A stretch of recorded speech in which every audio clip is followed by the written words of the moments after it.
I never liked horror games. I remember playing a game called Fear at a family member's house, knowing it was a horror game, but my brain told me, how bad could it be? Cut to a couple minutes later into the game, when they hit you with a jump scare, and I was crying, asking why my cousin said it wasn't that scary. Several years later in 2008, I was up late watching Adult Swim when the trailer for a new game called Dead Space aired. Twinkle, twinkle, little star, how I wonder what you are. Up above the world so high, like a diamond in the sky. When the blazing sun is gone, when the nothing shines upon, then you show your little light. Twinkle, twinkle all the night. Then the traveler in the dark thanks you for your little spark. He could not see which way to go if you did not twinkle.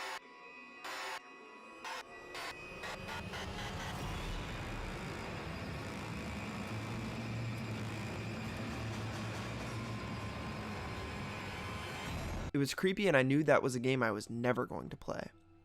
I put my head under the covers and covered my ears to avoid hearing any scary noises from the commercial. I was a coward as a child, scared to do or play anything that made me feel even a little bit of anxiety. The world was supposed to be fun and bright. Why would anyone subject themselves to gore and more jump scares in the name of fun? Well, my buddy did, and he had all the Silent Hill games at the time.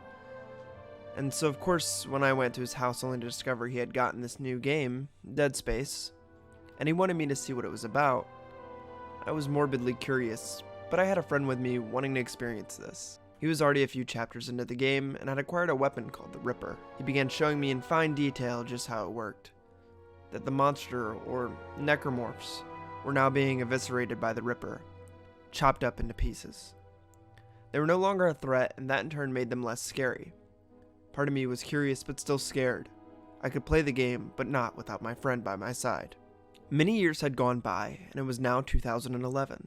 I had long forgotten about Dead Space, but for some reason, it always stayed in the back of my mind. The idea of chopping the limbs from monsters and exploring a spaceship, there was really nothing else like it. I'd gotten a part-time job and was looking to spend some money at my local GameStop. Browsing the games, a name popped out at me, Dead Space. In my brain, I thought, one day I have to conquer my fears. I have to do this. If I can conquer this fear, I can play any game.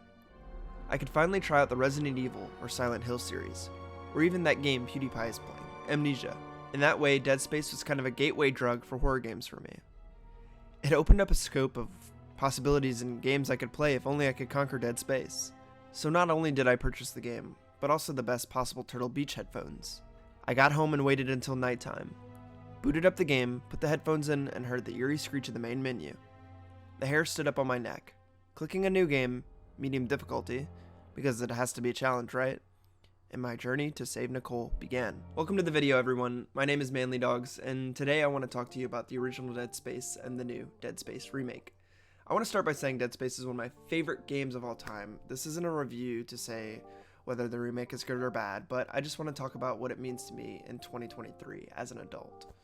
Dead Space is one of those games that altered my perception and understanding of exactly what a video game, specifically a horror video game, could be.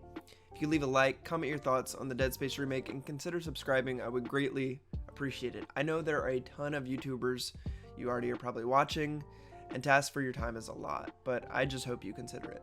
Thank you. In 2011, starting Dead Space felt like a milestone. It felt like just booting the game up was an achievement. In my head, I was already halfway through the journey. Oh, how wrong I was. The game and remake open with a video from Isaac's lover, Nicole, saying she misses him and she can't wait to see him. Unknown to her, Isaac is pulling up in the Bugatti, ready to catch her lacking on the Ishimura. As a young child, this triggered my hero complex. I was scared, but I had to do this right. I was Isaac Clarke, and I had to save my wife. This, in a way, made the game less scary. I was doing this for the right reasons, and would go through anything to save Nicole. Similarly to Zelda or Mario. If I could play and beat those games, Dead Space would be nothing. Dead Space Remake follows this throughout, except adding more depth and complexity to each character's motivations, which kind of felt like a reward if you played the original.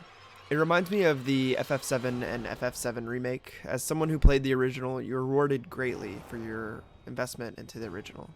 In the remake, we learn how Isaac's parents were involved heavily with Unitology, and it led him to distancing himself from them and hating the religion based on everyone transcending their human shells. Later in the remake, Isaac makes a comment after seeing the destruction the marker has caused. Is this what Mom really wanted? That comment really further sealed my love for the game. In the original, Isaac was a silent protagonist, and I was able to imprint upon him, helping me to complete the game. But now, Isaac and I have both grown as people. Isaac can talk now, and I can get through the remake with ease. Isaac is a deeper character, and so is I, now an adult male with bills to pay and a job to maintain. But I'm getting ahead of myself. Isaac and crew Rebecca and Hammond get attacked upon entering the Ishimura and find themselves having to use a makeshift mining tool, the plasma cutter. Little did I know as a child that the plasma cutter would become one of my favorite weapons of all time. Next to the Halo 3 battle rifle, of course. In the original, the plasma cutter was the best weapon in the game, and this hasn't changed in the remake. Except where in the original, all the weapons had a certain functionality, and now in the remake, these weapons have a deeper functionality, and when I shot the plasma cutter, it had weight I had originally felt.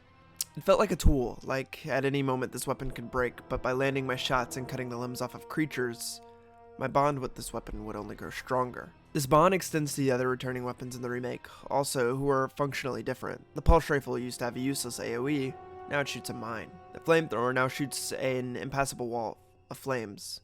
The line gun shoots an upgradable laser that sticks to walls. In the original, I only used the Ripper, line gun, and plasma cutter. It was nice going into the remake and having different weapons for different situations. Carrying the flamethrower to take out the weird wall necromorphs or using the force gun to peel back the layers of groups of enemies felt satisfying and powerful. Isaac starts out weak in the beginning of Dead Space, but by the end of the original and remake, you are a death machine ready to take on the final boss, the Hive Mind. We've talked about the core of the game and the guns, but what about the changes in the story? In the original, Hammond and Kendra play a secondary role with the rest of the crew dying rather quickly. Hammond goes out fighting, and Kendra turns out to be a unitologist ready to take the marker back to Earth. This has changed in a number of ways in the remake. Kendra is now part of the Earth government wanting to take back the marker to study it and recreate another marker, as its current marker is not the original. This part of the story always confused me, especially going into Dead Space 2 and 3. How many markers are there exactly? If anyone knows, please let me know. One of the crew members in the remake, Chin, goes down relatively early but begins to hunt Hammond down throughout the game. There's an implied friendship between him and Chin that runs deep, and it adds depth to the original crew that flew into the Ishimura. So when Chin in necromorph form finds Hammond and kills him, it has more weight. Are you seeing a trend here? Everything has more depth in Dead Space Remake. They took everything we loved about the original and added more. The cookie was already great, a bit old, but great. So when you go and bake another cookie and it's 10 times better than the original, it feels and tastes good. This is the Dead Space Remake cookie. Whether it be the way that the halls of the Ishimura ring with machinery and necromorphs howling, or the way the plasma cutter cuts away graphically at the skin of a crawler to eventually dismember it, or the way Isaac and I's journey has more weight than ever before, and how not even he makes it out of the events of Dead Space unscathed. I hope they continue this trend with Dead Space 2 and 3. I'd love to see the recreated halls at the space station, or even the recreated snowy planet of Dead Space 3, this time without weird microtransactions and crafting systems.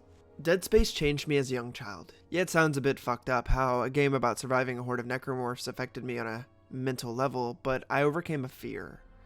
I took the challenge I presented myself as a child and conquered it. Beating the game was more than just an accomplishment. It was a valuable lesson in that I can do anything I want to do, as long as I set my mind on it. 12 years later, I've beaten and mastered the game many times, and I plan to do that with this remake. Games and media can influence us in different ways. This game made me a better person, less anxiety, more hardened and true to who I want to be and where I want to go. Many games have done that to me throughout the years. Dead Space is one of those. Anyways, I just wanted to talk about Dead Space for a bit. Thank you guys for watching the video. If you made it this far, this is the first script I took the time to write out. One of my most favorite YouTubers, SkillUp, responded to me about how he writes a script for each video, and to say that inspired me is an understatement. If SkillUp can do it, I can also. It's about how bad I want it. So I thank you for watching to the end. I hope you guys have a great day. Take care.